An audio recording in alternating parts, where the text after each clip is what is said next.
आप लोग के 80 में से 80 नंबर आ जाएं, है ना। तो ये रहे उत्तर। तो आपको बिना किसी डाउट किए इस क्वेश्चन के आंसर को, सभी क्वेश्चन के आंसर को लिख लेना है। आपको फुल में से फुल मार्क्स मिलेंगे, आपका एक भी नंबर नहीं कटेगा, ठीक है। तो दूसरा क्वेश्चन है आपका, रामचरितमानस की भाषा है, तो आपको बिल्कुल उत्तर लगा देना है यहाँ पर बी, अवधि। तीसरा प्रश्न है आपका, रौद्र रस का स्थायी भाव है, तो आपको तीसरा उत्तर लिखना है क्रोध। चौथा प्रश्न है, नेताजी की मूर्ति लगवाई थी, तो उत्तर लिखना है आपको नगर पालिका द्वारा। पांचवा क्वेश्चन है, चिकित्सालय का समास विग्रह होगा, तो आपको पांचवा उत्तर लिखना है सा, चिकित्सा के लिए आलय, ठीक है। छठवां प्रश्न है आपका, सांप निकालने पर डरकर भागे भोलाराम जाकर छिपे, जिसमें आपका उत्तर आएगा मैया के आंचल में छिपे, ठीक है ना। इसके बाद छात्रों, आपका जो दूसरा प्रश्न है वो है रिक्त स्थान बढ़िए। तो छात्रों, आपका रिक्त स्थान में पहला क्वेश्चन है, विदा के समय माँ को अपनी बेटी खालिस्तान कुंजी प्रतीत हो रही थी, तो यहाँ पर आपको जो उत्तर आएगा वो आएगा अंतिम, अंतिम कुंजी प्रतीत हो रही थी। इसके बाद आपका दूसरा प्रश्न है, काव्य की शोभा बढ़ाने वाले धर्म खालिस्तान कहलाते हैं, तो आपको सेकेंड क्वेश्चन में क्या लिखना है, उत्तर अलंकार कहलाते हैं। थर्ड आपका प्रश्न है, रमणीयार्थ प्रतिपादका शब्द काव्यम खालिस्तान की परिभाषा है, तो देखो ये जो परिभाषा है वो आचार्य विश्वनाथ ने दी थी, तो आपको उत्तर लिखना आचार्य विश्वनाथ। चौथा है आत्मकथा में लेखक, तो श्याम को लिखना है, श्याम के जीवन का वर्णन करता है, आत्मकथा में श्याम की कथा, है ना। तो क्या लिखोगे आप, श्याम के जीवन का वर्णन करता है। पांचवा प्रश्न है आपका, यथाशक्ति में खालिस्तान समास होता है, देखो ब्लैक पेन से यहाँ पर जो है अव्ययी भाव समास होता है, कभी कभी बाबूजी हमसे कुश्ती भी लड़ते। और छठवा के बाद जो सातवां क्वेश्चन है आपका, तो उसमें आएगा हिरोशिमा जापान में है, ठीक है, हिरोशिमा नागासाकी कहाँ है, जापान में है। छात्रों, इसके बाद आपको जो तीसरा प्रश्न है वो है सही जोड़ी, तो यहाँ पर देखो आपका खंड और खंड ब से आपको मिलाना है, तो यहाँ पर जो छाया मत छूना, इसको आपको मिलान करना है गिरिजा कुमार माथुर से। पृथ्वीराज रासो महाकाव्य है, एक कहानी यह भी, तो इसमें आपको मिलाना है मन्नू भंडारी से। ईश्वर करे तुम पास हो जाओ, इसको आपको मिलाना है इच्छावाचक वाक्य से। और 9-2-11 होना, यानी बिना मेहनत के हाथ लाभ प्राप्त करना, ठीक है, ये आपको लिख देना है। और माता का आंचल, तो शिव पूजन सहाय। इसके बाद छात्रों, आपका जो चौथा प्रश्न है, एक वाक्य में उत्तर लिखिए, तो यहाँ पर छात्रों आपका पहला है, विश्व के सकल जन कैसे हो रहे हैं, तो आपको उत्तर डालना है विश्व के सकल जन गर्मी से परेशान हो रहे हैं। इसके बाद आपका दूसरा प्रश्न है, तृप्त धारा का सांकेतिक अर्थ क्या है, तो आपको उत्तर डालना है दुखों से पीड़ित धरती। इसके बाद आपका थर्ड क्वेश्चन है, वर्ण मात्रा यति आदि से नियोजित शब्द रचना को कहते हैं, तो इसमें उत्तर लिखना है छंद। इसके बाद आपका चौथा प्रश्न है, चौपाई छंद में कुल कितनी मात्राएं होती हैं, उत्तर आएगा आपका प्रत्येक चरणों में 16-16 मात्राएं। फिर पांचवा प्रश्न है, नेताजी की मूर्ति कितनी ऊंची थी, तो उत्तर डालना है 2 फुट 5। इसके बाद आपका छठवा प्रश्न है, उपासना करने वाला क्या कहलाता है, तो उत्तर डालना है आपको उपासक। छठवा के बाद सातवां प्रश्न है आपका, हिंदी का पहला आंचलिक उपन्यास कौन सा माना जाता है, तो उत्तर डालना मेला आचरण, ठीक है। इसके बाद आपका जो पांचवा प्रश्न है, सत्य सत्य, तो यहाँ पर आपको पहला क्वेश्चन है, राजा का धर्म है कि प्रजा को न सताए, उत्तर में आपको लिखना है सत्य, ठीक है। दूसरा में खंड काव्य मुक्त काव्य का एक भेद है, तो ये आपका सत्य है, ठीक है। थर्ड है आपका, कहानी उपन्यास की अपेक्षा छोटी होती है, तो इसमें आपको सत्य टिक कर देना है। चौथा है, प्राचीन भारत में स्त्रियां अत्यंत विदुषी थी, तो ये भी सत्य कर देना है आपको। पांचवा क्वेश्चन है, सिद्धार्थ स्वस्थ है विधिवाचक वाक्य है, तो आपको पांचवे में भी सत्य टिक कर देना है। छठवा क्वेश्चन है आपका, तारकेश्वर नाथ ही भोलेनाथ थे, तो इसमें भी आपको सत्य कर देना है, ठीक है छात्रों। इसके बाद आपका छठवा प्रश्न है, भक्ति काल की 2 विशेषताएं लिखिए, तो भक्ति काल की 2 विशेषताएं आपको लिखनी है, पहला हो जाएगी आपकी भक्ति भाव की प्रधानता, ठीक है। इसके बाद आपको दूसरा लिखना है राज्याश्रय का त्याग। इसके बाद आपका प्रश्न क्रमांक 6 है, भक्ति काल की 2 विशेषताएं लिखिए, तो इसमें आपको उत्तर डालना है छात्रों, भक्ति काल की 2 विशेषताएं डैश। आपको 3 विशेषता दी गई हैं, आप कोई 2 लिख देना, जैसे कि पहला लिख देना आप भक्ति भाव की प्रधानता, और दूसरा लिख देना राज्याश्रय का त्याग, ठीक है। इसके बाद आपका जो 7वां प्रश्न है वो है, गोस्वामी तुलसीदास की 2 रचनाओं के नाम एवं काव्यगत विशेषताएं लिखिए, तो आपको उत्तर डालना है 2 रचनाएं, पहली रामचरितमानस और दूसरा विनय पत्रिका आदि, ठीक है। फिर काव्यगत विशेषता पूछी है, तो तुलसीदास जी ने ब्रज व अवधि दोनों भाषाओं में काव्य रचना की। और सेकेंड पॉइंट, इनके काव्य में चौपाई, दोहा, सोठा, हरिगीतिका, कविता, पद आदि अनेक छंदों का प्रयोग हुआ। ठीक है, ये आपका उत्तर हो जाएगा। इसके बाद आपका 8वां प्रश्न है, आग से रोटियां सेकने के लिए माँ ने बेटी को सचेत करना क्यों जरूरी समझा। तो आपको उत्तर डालना है, माँ ने बेटी को सचेत करना इसलिए जरूरी समझा क्योंकि उसकी बेटी इन सब बातों से अनजान थी, वह अत्यंत भोली व सरल थी। उसने घर में केवल सुख ही सुख देखा था, वह जीवन के दुखों से अपरिचित थी। माँ के यह डर था कि उसकी भोली भाली बेटी समाज व्यवस्था के अनुरूप आदर्श रूपी बंधन को स्वीकार कर सामाजिक भेदभाव का शिकार हो जाएगी। वह समाज के प्रतिमान के अनुरूप स्वयं को अबला मान लेगी। माँ नहीं चाहती कि उसकी बेटी को वह पीड़ा भोगनी पड़े, इसी कारण वह अनुचित बंधनों का प्रतिकार करने के लिए उसे सचेत करती है। ठीक है, तो आपको उत्तर लिख देना है ये। इसके बाद आपका 9वां प्रश्न है, छंद किसे कहते हैं, छंद के प्रकार लिखिए। तो उत्तर डालना, जब वर्णों की संख्या, क्रम, मात्रा, गणना तथा यति, गति आदि नियमों को ध्यान में रखकर पद्य रचना की जाती है, छंद कहलाता है। छंद के प्रकार वार्णिक छंद, मात्रिक छंद और मुक्तक छंद। ठीक है, इसके बाद जो आपका 10वां प्रश्न है वो है, आख्यानक गीतियां से क्या तात्पर्य है, उदाहरण सहित समझाइए।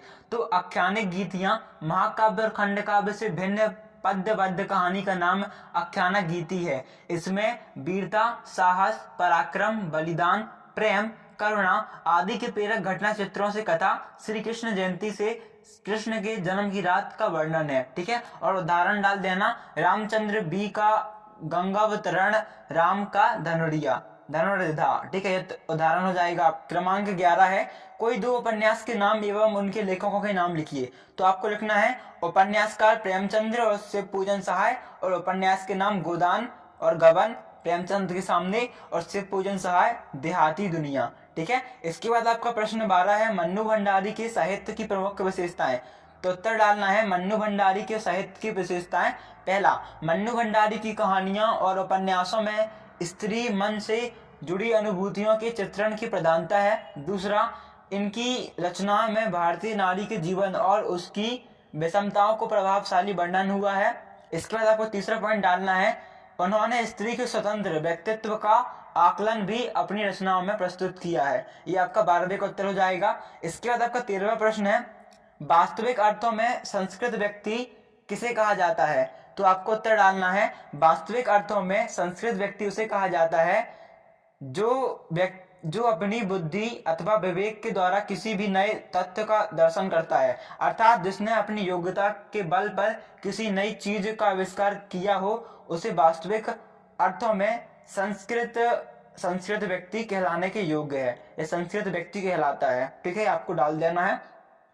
इसके बाद छात्र आपका 14वां प्रश्न है, समास की परिभाषा उदाहरण सहित लिखिए। तो आपको उत्तर डालना है, समास दो या दो से अधिक शब्दों का योग समास कहलाता है। उदाहरण, राजा का पुत्र, राजपुत्र। ठीक है, इसके बाद आपका जो 15वां प्रश्न है, जॉर्ज पंचम की लाट की नाक लगने वाली खबर के दिन अखबार चुप क्यों थे। तो उत्तर डालना, पहला पॉइंट, जिस दिन जॉर्ज पंचम की नाक लगनी थी उस दिन सभी अखबार चुप थे। यही कोई सम्मेलन का जिक्र नहीं था, क्योंकि अपनी व्यवस्था के दोष के कारण सरकार कुछ बताना ही नहीं चाहती थी। इसके बाद आपका दूसरा है, क्योंकि जिंदा नाक लगने की बात थी, यदि यह बात आम जनता तक चली जाती तो हंगामा हो जाता, इसी भय के कारण अखबार चुप थे। ठीक है, इसके बाद आपका जो 16वां प्रश्न है, मात्रिक छंद एवं वार्णिक छंद में अंतर लिखिए। तो आपको एक साइड लिखना है मात्रिक छंद और एक साइड लिखना है वार्णिक छंद। आपका मात्रिक छंद में पहला पॉइंट आएगा, मात्रिक छंदों के सभी चरणों में संख्या मात्राओं की तो समान होती है, लेकिन क्रम लघु गुरु समान नहीं होते। ठीक है, और वार्णिक छंद में लिखना है, वार्णिक छंदों के सभी चरणों की संख्याएं वर्णों की और क्रम लघु गुरु की दोनों समान होती है। ठीक है, इसके बाद आपका जो दूसरा पॉइंट आएगा वो आएगा मात्रिक छंद में, इनमें मात्राओं की गिनती निश्चित रहती है, और वार्णिक छंद में इनमें वर्णों की संख्या एवं रूप निश्चित रहता है, मात्राएं नहीं। इसके बाद आपका जो मात्रिक छंद, इसमें थर्ड पॉइंट है, मात्रिक छंद के उदाहरण दोहा, रोला आदि, और वार्णिक छंद के उदाहरण आपके वार्णिक छंद के उदाहरण है सवैया और मंद्र कांता आदि। ठीक है, इसके बाद आपका 17वां प्रश्न है, लोकोक्ति व मुहावरे में कोई 3 अंतर लिखिए। तो आपको एक साइड लिखना है लोकोक्ति और एक साइड लिखना है क्या, मुहावरे। तो छात्र आपका लोकोक्ति में पहला पॉइंट आएगा, लोकोक्ति किसी कहानी अथवा चिर चिर सत्य, ठीक है, चिर सत्य के आधार पर बने हुए पूरे वाक्य के रूप में होती है। मुहावरे वास्तव में शब्दों के लाक्षणिक प्रयोग होते हैं। लोकोक्ति में आपका दूसरा पॉइंट आएगा, लोकोक्ति का प्रयोग पूर्णतया स्वतंत्र रूप से किया जाता है, मुहावरों का प्रयोग वाक्यों के अंतर्गत हो सकता है। थर्ड पॉइंट है उदाहरण, अकेला चना भार नहीं फोड़ता, और उदाहरण में कंधों में काना राजा, ठीक है, उदाहरण क्या जाएगा, अकेला चना भार नहीं फोड़ता और अंधों में काना राजा। और इसके उदाहरण में आपको लिखना है आंखों का तास होना और आंखें दिखाना, ठीक है। इसके बाद जो आपका अगला क्वेश्चन है वो 18वां, उपरोक्त गद्यांश का उचित शीर्षक लिखिए। तो छात्रों आपको गद्यांश में उचित शीर्षक लिखना है 18वें प्रश्न के, क्या, देश प्रेम। आपको लिखना है उचित शीर्षक बराबर देश प्रेम। फिर आपका दूसरा प्रश्न है, देश के प्रति समर्पण का भाव कब जागृत होता है। तो उत्तर डालना, जब व्यक्ति देश को अपना आराध्य बना लेता है तब उसमें देश प्रेम का भाव जागृत होता है। फिर तीसरा प्रश्न है, उपरोक्त गद्यांश का सारांश लिखिए। तो सारांश, देश प्रेम में देश की रक्षा और देश के विकास को महत्व दिए जाने के साथ देश के प्रति पूजा भाव का संचार भी सम्मिलित होता है। जब व्यक्ति देश को अपना आराध्य बना लेता है तब उसमें देश प्रेम का भाव जागृत होता है। ये आपको तीसरे का उत्तर लिख लेना है। फिर आपका चौथा प्रश्न है, सॉरी ये आपका कौन सा प्रश्न है, एक सेकेंड, 18वां प्रश्न, ठीक है। फिर आपका 19वां प्रश्न छात्रों वो क्या है, आपके विद्यालय में मनाए जाने वाले सांस्कृतिक समारोह पर एक अनुच्छेद लिखिए, ठीक है।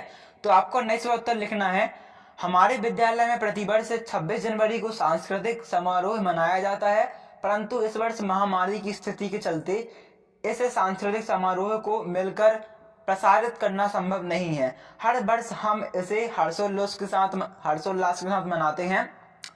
साथ ही इसमें विभिन्न सांस्कृतिक कार्यक्रम जैसे नृत्य, गायन, नाटक, प्रतिस्पर्धा, रैलियां आदि गतिविधियां आयोजित की जाती हैं व भारतीय संस्कृति को आगे बढ़ाया जाता है। ये आपको अनुच्छेद के रूप में लिख देना है, आपको फुल मार्क्स मिलेंगे। और साथ ही छात्रों यदि अभी तक आपने वीडियो को लाइक नहीं किया है तो जल्द से जल्द वीडियो को लाइक कर दीजिए। और अभी के अभी जितने भी आपके दोस्त हों, जितने भी आपके क्लासमेट हों, उनको व्हाट्सएप पे, इंस्टाग्राम पे, फेसबुक में जहाँ भी आप वीडियो शेयर कर सकते हो, इस वीडियो की लिंक शेयर कर दीजिए। साथ ही चैनल पर पहली बार आए हैं या वीडियो को अच्छी लगी हो आपको तो सब्सक्राइब करना बिल्कुल मत भूलना, ठीक है। Don't forget to like, share and subscribe. मिलते हैं इसके बाद नेक्स्ट वीडियो पे नेक्स्ट आंसर के साथ। इसके बाद आपका 20 क्वेश्चन देख लेते हैं। तो 20वां प्रश्न है आपका, छाया मत खालिस्तान जीवित क्षण, ठीक है। तो क्वेश्चन का उत्तर लिखना है सबसे पहले संदर्भ, प्रस्तुत पद्यांश भाषा भारती की क्षैतिज कृतिका से लिया गया है, ठीक है। ये जो आपके पद्यांश है ना वो आपकी क्षैतिज कृतिका से लिया गया है और उसका पाठ का नाम है छाया मत छूना, जिसके कवि कौन है, गिरिजा कुमार माथुर की रचना है। तो आपको संदर्भ में इतना डाल देना है। प्रसंग लिखना है, प्रस्तुत पद्यांश में कवि ने बीत गए सुखद क्षणों को याद करने को कहा है। भावार्थ लिखना है, कवि कहता है कि ये मन छाया को मत होना, अर्थात बीत गए सुखद क्षणों को याद मत करना, नहीं तो दुख दोगुना हो जाएगा। जीवन में बहुत सा रंग बिरंगी सुंदर यादें हैं, सुंदर चित्रों की स्मृति के साथ उसके आसपास मन को भाने वाली गंध भी फैली हुई है। तारों भरी चांदनी रात बीत चुकी है, अब तो देह की सुगंध ही शेष रह गई है। बालों में लगे फूलों की याद चांदनी बन गई है, अर्थात सुखद समय बीत चुका है। अब तो उसकी चांदनी है, अर्थात अब तो उसकी चांदनी है, जैसे मधुर यादें ही बाकी रह गई हैं। उन सुखद क्षणों को भूलकर भी किया गया एक स्पर्श हर क्षण को पुनः जीवित कर देता है। अर्थात यदि विगत सुखों को थोड़ा सा भी याद करने का प्रयास किया गया तो पुरानी सारी यादें सजीव हो उठेंगी। इसलिए ये मन बीते हुए सुखद क्षणों को याद मत करना, वरना दुख दोगुना हो जाएगा। भाव यह है कि विगत सुखों को याद करने से वर्तमान का दुख और गहरा हो जाता है, ठीक है। इसके बाद आपको जो 21वां प्रश्न था, इसमें 22वां प्रश्न था, 22वां, ठीक है, 22वां 21वां चेक करने दो यार, ये आपका 21वां प्रश्न शायद। तो इसमें आपका क्वेश्चन है, मूर्ति संगमरमर प्रयास था। इसमें आपको संदर्भ लिखना है। तो संदर्भ आएगा आपका, प्रस्तुत गद्यांश हमारी पाठ्य पुस्तक क्षैतिज कृतिका से लिया गया है।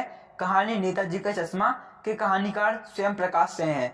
प्रसंग, प्रस्तुत गद्यांश में लेखक ने मूर्ति में चश्मा लगाने को सफल और सराहनीय प्रयास बताया। व्याख्या डालना है, यानी चश्मा तो था लेकिन संगमरमर का नहीं था। एक सामान्य और सचमुच के चश्मे का चौड़ा काला प्रेम मूर्ति को पहना दिया गया था। हलदार साहब जब पहली बार कस्बे में गए और चौराहे पर पान खाने रुके तभी उन्होंने लक्षित किया और उनके चेहरे पर मुस्कान फैल गई। मूर्ति पत्थर को लेकिन चश्मा रियल। ठीक है, तो ये आपको लिख देना है आपको व्याख्या पे। ये आपकी व्याख्या जो हमने आपके परीक्षा दिन से ही ली है, तो आपको बिल्कुल करेक्ट आंसर है, बिल्कुल गलत आंसर नहीं है, आपकी एक शब्द भी गलत नहीं है। आपको बिल्कुल लिख देना है अच्छे से आपको फुल में से फुल मार्क्स मिलेंगे। ठीक है, 80 में से 80 मार्क्स मिलेंगे, कहीं आपको 1 मार्क्स भी नहीं कटेगा। और वीडियो को लाइक करना, शेयर करना बिल्कुल मत भूलना। आपका 22वां प्रश्न है। इसके बाद सचिव माध्यमिक शिक्षा मंडल भोपाल को कक्षा 10वीं की अंक सूची का द्वितीय प्रति मंगवाने हेतु आवेदन पत्र लिखिए।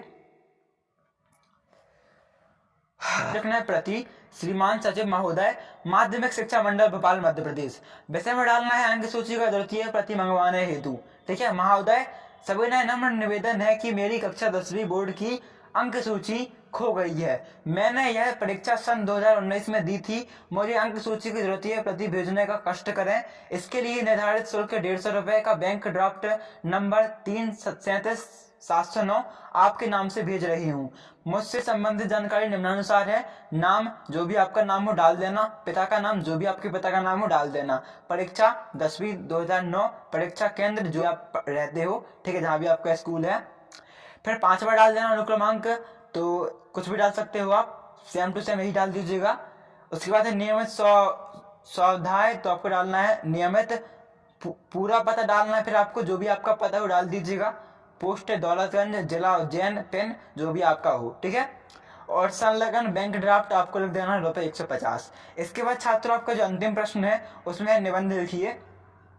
तो हम आपको राष्ट्रीय पर्व का निबंध बता देते हैं। ठीक है, तो आपको राष्ट्रीय पर्व में सबसे पहले रूपरेखा लिखनी है, प्रस्तावना, गणतंत्र दिवस का इतिहास, 26 जनवरी के कार्यक्रम, 26 जनवरी का गौरव और भारतीय स्वतंत्र नागरिकों का दायित्व और उपसंहार। तो हम देखो वीडियो को पॉज कर रहे हैं, आप वीडियो को रोक के यहाँ पर लिख लीजिएगा। पहले प्रस्तावना लिख लीजिए पूरी, फिर गणतंत्र दिवस का इतिहास और 26 जनवरी के कार्यक्रम, यहाँ से 26 जनवरी का गौरव, फिर स्वतंत्र भारत के नागरिकों का दायित्व, और फिर आपका लास्ट में उपसंहार। ठीक है, अच्छे से कर लेना इसे। तो छात्रों आई होप आपको वीडियो बहुत अच्छी लगी होगी, तो वीडियो को लाइक करना बिल्कुल मत भूलना।